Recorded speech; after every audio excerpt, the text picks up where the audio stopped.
हजारों वर्षों से मिस्र के भव्य पिरामिड रेगिस्तान की रेत पर खड़े हैं। जिस महान प्राचीन सभ्यता ने इन धरती को कभी अपने कब्जे में लिया था, उसके बारे में सब कुछ रहस्यमय ही था।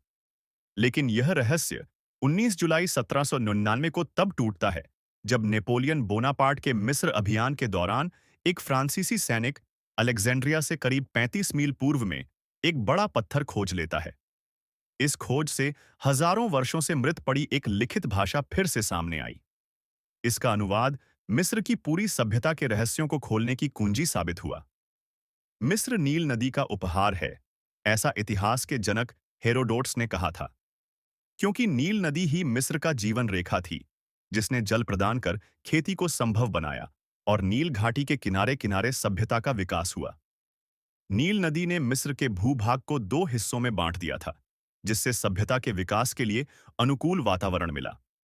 जब नील घाटी मियोसीन काल में बनना शुरू हुई और वर्तमान रूप में आई, तब वहां के भौगोलिक संसाधनों ने राज्य की स्थापना में महत्वपूर्ण योगदान दिया।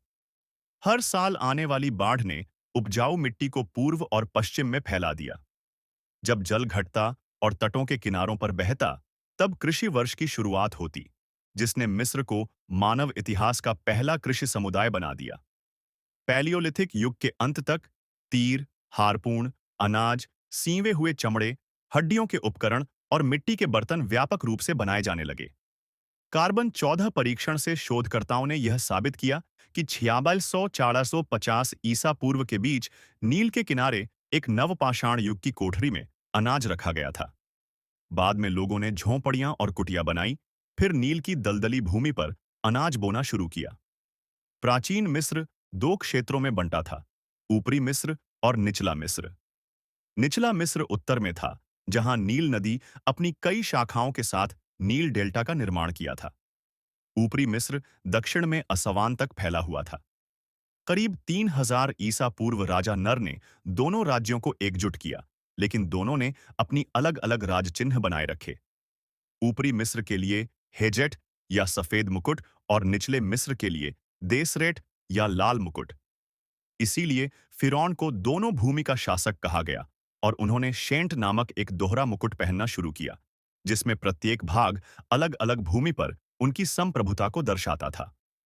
प्री डायनेस्टिक पीरियड प्राचीन मिस्र का वह समय है जो लिखित इतिहास से पहले का है।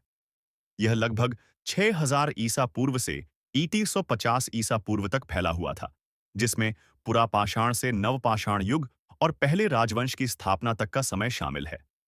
इस समय की कोई लिखित जानकारी उपलब्ध नहीं है, लेकिन मिस्र में हुए पुरातात्विक खुदाई में ऐसी वस्तुएं प्राप्त हुई हैं जो नील नदी घाटी की सांस्कृतिक कहानी को दर्शाती है।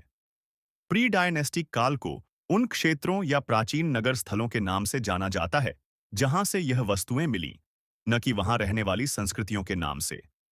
हेलन संस्कृति लगभग 30,000 ईसा पूर्व में मिस्र और नूबिया के बीच के क्षेत्र में फली फूली, जिससे कदान और सिबिलियन संस्कृतियां लगभग 10,000 ईसा पूर्व में उत्पन्न हुईं और हेरौन संस्कृति भी इसी दौरान विकसित हुई। ये सभी संस्कृतियां शिकारी संग्राहक समाज थीं, जो धीरे धीरे स्थायी बस्तियों में बसने लगीं और कृषि पर आधारित हो गईं। फैम ओएसिस गीजा पठार के दक्षिण पूर्व में स्थित एक प्राकृतिक बेसिन था, जहां 9000 से 6000 ईसा पूर्व के बीच फैम सभ्यता का विकास हुआ। यहाँ के लोग विशाल झील के किनारे रहते थे और कृषि, शिकार और मछली पकड़कर अपनी जीविका चलाते थे। फैम के लोग सरकंडे की घास से घर बनाते थे, जिनके नीचे तहखाने होते थे ताकि भोजन संग्रहित किया जा सके। उन्होंने गाय, भेड़ और बकरी को पालतू बनाया और टोकरियां व मिट्टी के बर्तन बनाना शुरू किया। इस समय के दौरान जनजातीय प्रमुखों ने सत्ता संभालनी शुरू की, जो संभवतः परिवार या जनजातीय इकाई में अगली पीढ़ी को भी सौंप दी जाती थी। समाज छोटे घूमने वाले जनजातीय समूहों से बढ़कर एक ही क्षेत्र में स्थायी रूप से रहने वाले बड़े जनजातीय समूहों में बदल गया। फैम संस्कृति से 5000 से 4000 ईसा पूर्व के बीच मारिम संस्कृति उत्पन्न हुई, जिसका नाम नील डेल्टा के पश्चिमी हिस्से में मिले स्थलों पर पाए गए अवशेषों के आधार पर रखा गया। अधिकांश मिस्रवासी किसान थे और कृषि राजवंश काल में मिस्र की अर्थव्यवस्था का आधार बनी। किसान हर साल गर्मियों में आने वाली बाढ़ पर निर्भर रहते थे, ताकि वे फसल उगा सकें। हमें यह भी पता है कि पहले मिस्री किसान शिकारी संग्राहक थे। उन्होंने गेहूं, मसूर, जौ, अलसी और मटर जैसी फसलें उगाईं और पशुपालन भी किया। नील डेल्टा के पश्चिमी हिस्से में मिले एक स्थल पर पाए गए प्रमाणों के अनुसार 8000 से 4000 ईसा पूर्व के बीच मिम्दी बेनी सलामा संस्कृति का विकास हुआ।